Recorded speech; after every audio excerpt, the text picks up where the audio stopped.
Hello welcome back to our channel anchor talkies A to Z. ఈరోజు మన talkies ఏంటంటే శ్రీ రాయచోటి వీరభద్ర స్వామి వారి ఆలయం విశిష్టత, స్వామివారి యొక్క అవతారం మరియు ఆలయం యొక్క విశిష్టత గురించి మన టాకీస్ ఈరోజు. రుద్ర వీరభద్ర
ఆలయ విశిష్టత తెలుసుకునే ముందు మనం స్వామివారి యొక్క అవతారం గురించి తెలుసుకోవాలి.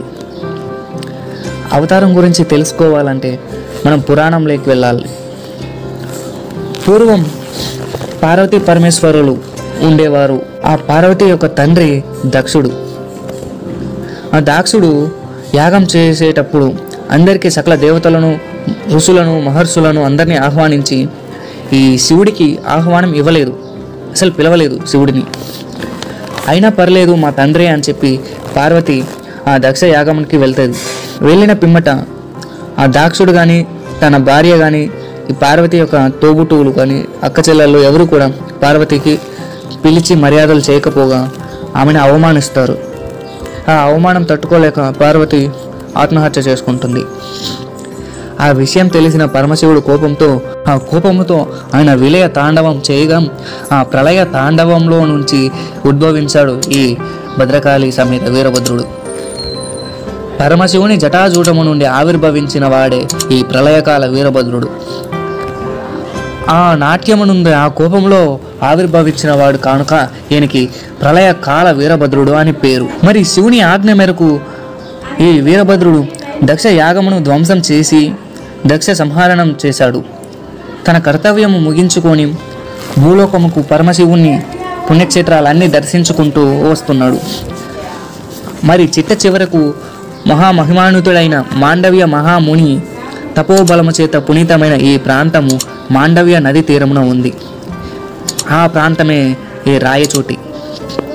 ఆ నది తీరాన ఉన్న ఈ ప్రాంతంలో భద్రకాళి సమేతుడైన వీరభద్రుడు అర్చ విగ్రహమూర్తిగా అవతారం చెందాడని ఇక్కడ శాసనములు మనకి క్లియర్గా చెప్తున్నాయి. అంతేకాక అందుచేతే పురాణ పురుషుడైన శ్రీ వీరభద్ర స్వామి వారు ఆలయాలన్నిటికీ ఈ దివ్యక్షేత్రము మూలస్థానమని అందరం చెప్పుకుంటున్నాం. ఈ విధంగా స్వామివారి యొక్క అవతారం, స్వామివారి యొక్క జన్మ రహస్యం మనం తెలుసుకున్నాం. మరి ఆలయ యొక్క విశిష్టత గురించి మాట్లాడుకున్నట్లయితే ఈ ఆలయం రాజాది రాజులు ఎందరో విడిది చేసి వీర ఖడ్గములను స్వామివారికి అర్పించారు. వారి చేత నిత్య రాజోపచారములతో సేవించబడుతున్న ఈ వీరభద్రస్వామి రాచరాయుడుగా పేరుగాంచెను.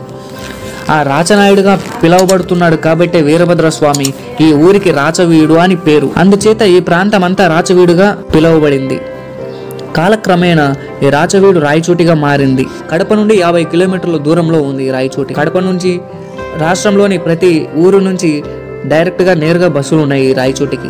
ప్రాచీన కాలములోనే కొలువైన ఈ వీరభద్రస్వామి ఆలయం నేడు కనిపిస్తున్న ఆలయ నిర్మాణం ముందు 8వ శతాబ్దంలోనే రాజరాజ చోళుల చేత అభివృద్ధి జరిగింది. మరి 11వ శతాబ్దంలో కాకతీయ వంశస్థుడైన గణపతి దేవుడు చేత, తదుపరి శ్రీకృష్ణ దేవరాయలు చేత ఆలయ నిర్మాణం కార్యక్రమాలు చేశారు అని ఇక్కడ శాసనముల ద్వారా క్లియర్గా తెలుస్తుంది. దాన్ ప్రజెంట్ మెయిన్ గర్భాలయం, ఇప్పుడు మనకి కనిపిస్తున్న గర్భాలయం 14వ శతాబ్దంలో సదాశివదేవరాయలు చేత నిర్మించబడింది. ఇక్కడ ఒక చిన్న విశేషం, ఈ ఆలయంలో వడియరాజులకు ప్రాముఖ్యత.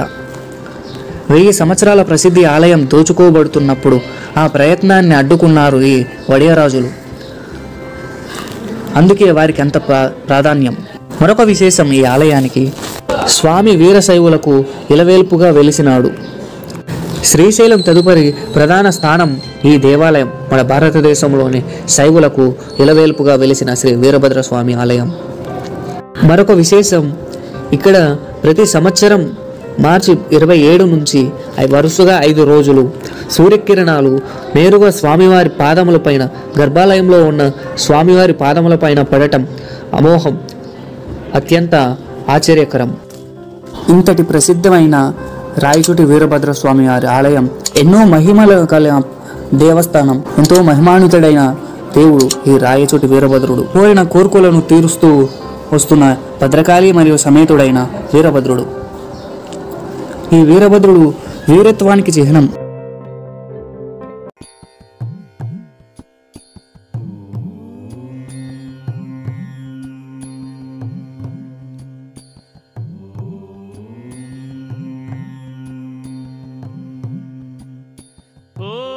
ఇక్కడ ప్రతి సంవత్సరం శివరాత్రి మహోత్సవాలు జరుగుతాయి. బ్రహ్మోత్సవాలు, స్వామివారి బ్రహ్మోత్సవాలు జరగడం ఇక్కడ ఆనవాయితీ. ఆ బ్రహ్మోత్సవాలప్పుడు స్వామివారికి నైవేద్యం అన్నము పుట్టుకలతో స్వామివారి ఎదురుగా పెద్ద రాశిగా కుప్పగా అన్నం పోసి, అన్నంలో గారెలు, బూరెలు, బెల్లపు అత్రాసలు వేసి స్వామికి మొక్కుబడి నైవేద్యం పెడతారు.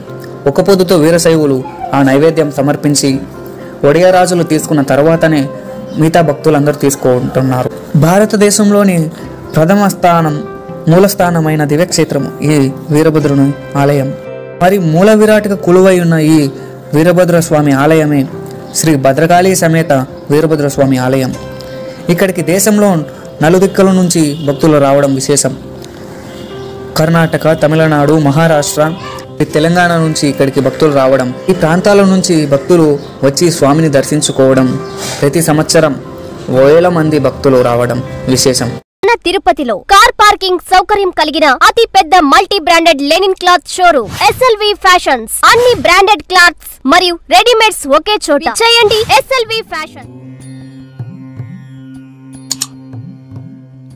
కాలభైరవుడి ఆలయం. మరి లింగాయతులకు గురువు అయిన శ్రీ బసవేశ్వరునికి మండపం కూడా ఉంది. మరి అంతేకాక ఇక్కడ విచిత్రం మరొకటి, స్వామి జన్మమే వీరత్వం, ప్రళయకాల వీరభద్రుడు. మరి అటువంటి ఈ వీరుడికి, అలాంటిది ఈ రాయచోటి వీరభద్రునికి మీసములు లేకపోవడం ఒక విశేషం. ఇక్కడ స్వామివారికి అలంకరణ మాత్రంగానే వెండి మీసములు పెట్టడం మరొక విశేషం. ఓకే ఫ్రెండ్స్, ఈ టెంపుల్ గురించి తెలుసుకున్నాం. ఈ టెంపుల్ యొక్క గొప్పతనం, ఈ వీరభద్ర స్వామి యొక్క అవతారం గురించి ఈరోజు ఈ వీడియోలో తెలుసుకున్నాం. ఓకే, మరి మీకు నచ్చితే లైక్ చేయండి, మన ఛానల్ని సబ్స్క్రైబ్ చేయండి. ఓకే, ఓం భైరవం భైరవాకారం భద్రం భద్రేశ్వరం ప్రభు రుద్రగణాధీశం వీరభద్రం అహం భజే.